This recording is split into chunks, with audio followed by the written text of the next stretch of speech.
If you found this video or this video has found you, that means that you are a Pride and Prejudice lover. And if you, like me, are obsessed with anything Jane Austen Pride and Prejudice related, you need to read this fanfic. This fanfic, or retelling, genuinely feels like an expansion on the original novel, and honestly, the tone felt so much like Jane Austen's that I just lost myself in the dimension building of it and enjoyed it so much. The audiobook was actually amazing. The narrator, her name's Carmela Corbett, and she sounds so much like Keira Knightley from the 2005 Pride and Prejudice, because I could just imagine her saying all of the lines, acting out all of the scenes, and getting all the dimension from the characters from that actual film. Let's get into how the framework changes in this retelling. This Pride and Prejudice retelling is called Unequal Affections by Lara S. Ormiston. The original plot diverges when Darcy proposes to Elizabeth the first time, and instead of her getting extremely angry and rejecting him, she actually accepts him.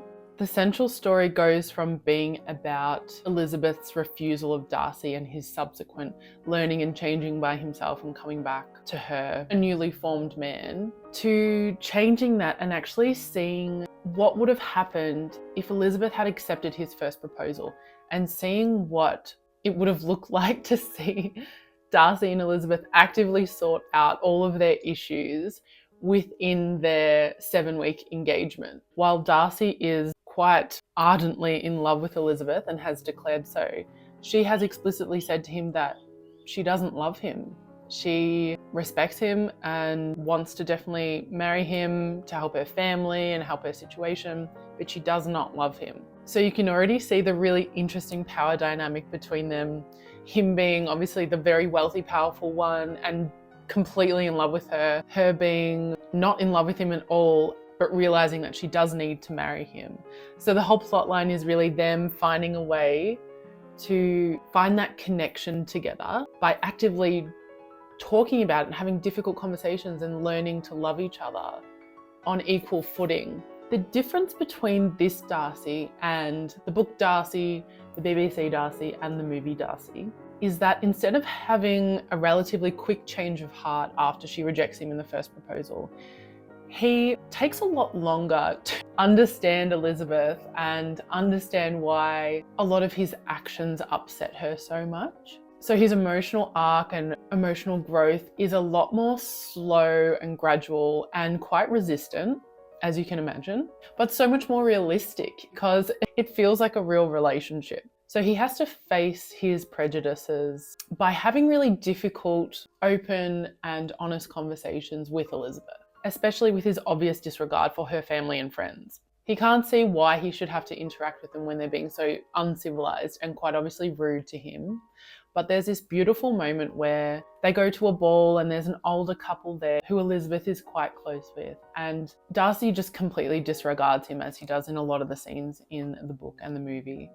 And she gets really upset. She kind of hides it, and then later on the conversation pops up and she explains to him that when she was younger, she was out kind of running around the countryside and she hurt herself really badly. She broke her leg or injured her leg somehow. And she was completely stuck in the middle of nowhere. And the older gentleman saved her life. If he hadn't have done that, she would have died, potentially died. And this moment shows Darcy that although he loves Elizabeth, he has to also love the people around her who make up who she is. So I thought that was just like a really beautiful perspective change for him that I feel like we don't get in the book or the movie. Elizabeth's emotional arc in this is a little bit different. Hers goes into more of an understanding of her internal struggle with guilt and self-perception. The original text and adaptations focus quite heavily on Darcy's faults and shortcomings, but this text actually helps you understand Elizabeth and her mindset, what she's thinking, and how she comes to the conclusion of understanding herself better, how she realizes Wickham is just absolutely not all he seems, and how difficult it is for her to have chosen to get married without initially being in love with someone. It's almost like she realizes that it's not that she needs to be in love immediately, it's that relationships take work and vulnerability and honesty. I think that's the biggest thing in this, is that she realizes that she needs to be honest about how she's feeling. And though you kind of see Elizabeth as this blatant and honest person, I don't think she's honest with herself a lot about analysing her own true feelings. So that gave me a really nice dimension to her as well. Mr. and Mrs. Bennett, this gave me a really fantastic understanding of their dynamic as a couple, but also a deeper understanding of who they are as people and what their kind of situation brings out in them. So Mrs. Bennett is usually depicted as quite silly and frenetic. We've seen that especially in the BBC version, that she's very just all over the place. But this novel gives a real understanding of the reasons behind that. Yes, she is frenetic. Yes, she is dramatic. But if you had 5 unmarried daughters in the Regency era and an elderly husband who, knowing that when he dies, none of his wealth will go to their daughters or to her, you would be so stressed out. Like, I get it now. I understand why she is just so hell-bent on getting them married, because she's so stressed out. I would be stressed out too. And I feel like not much thought is given to Mr. Bennett. You're kind of empathetic with him that he's got 5 daughters and it must be really hard having a nagging wife all the time. But this novel really helped me understand Mr. Bennett's shortcomings as well. He has this obvious favoritism of Lizzie. And yes, this is a really sweet father and daughter relationship, but in seeing that, we're also seeing the lack of it with the younger girls and his lack of understanding of the seriousness that is the situation and what is stressing his wife out so much. It kind of just got me a bit irritated with him as well, in him not taking it as seriously as she was taking it. And mainly his relationship to Lydia, being the youngest daughter. We see so much about Lydia and her just being a brat and making all these terrible decisions. But we don't realise that as her father, Mr. Bennett is responsible for that. It's his lack of parenting that has gotten her that way. And he complains all the time about how silly she is and all these things, but refuses to take responsibility for it. Lydia is 15 years old and the youngest daughter of 5 girls. So as much as we want to be irritated with her and her decisions, she is pretty much a child, a teenager. And it helped me realize that it was less her fault and more the fault of her parents, that she was kind of that way. Jane Bennett and Mr. Bingley, I feel like, are the true good in this story. And the positivity they both possess far exceeds any of the other characters in the novel.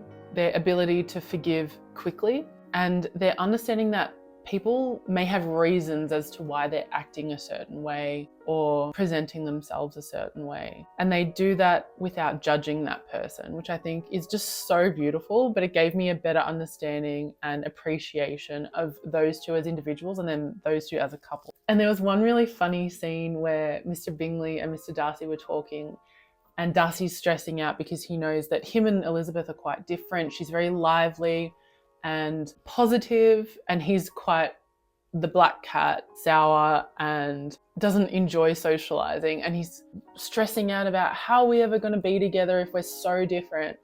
And Bingley just reminds him that Bingley and Mr. Darcy themselves are quite similar in the sense that they're very different. They're very like golden retriever and black cat, like Lizzie and Darcy are, and they work totally fine. And I thought that gave a really nice connection between that friendship, but then the potential for his relationship with Elizabeth that put a lot of Darcy's worries at ease. I just love that little friendship reminder there. What I loved about this retelling was the extra dimension it gave to the original novel. But the thing I loved the most was just how uneven the growth was for Darcy and Elizabeth.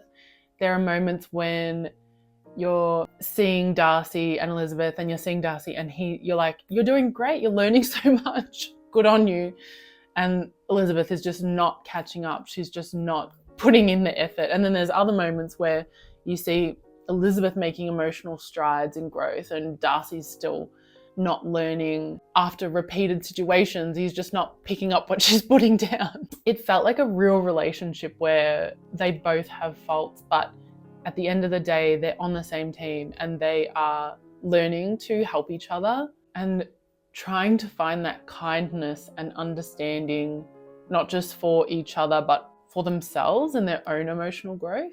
So it's definitely not a replacement for Jane Austen. It is just a really wonderful expansion of that world if you're wanting some more depth and understanding of the characters, or you're just hungry for anything Pride and Prejudice related.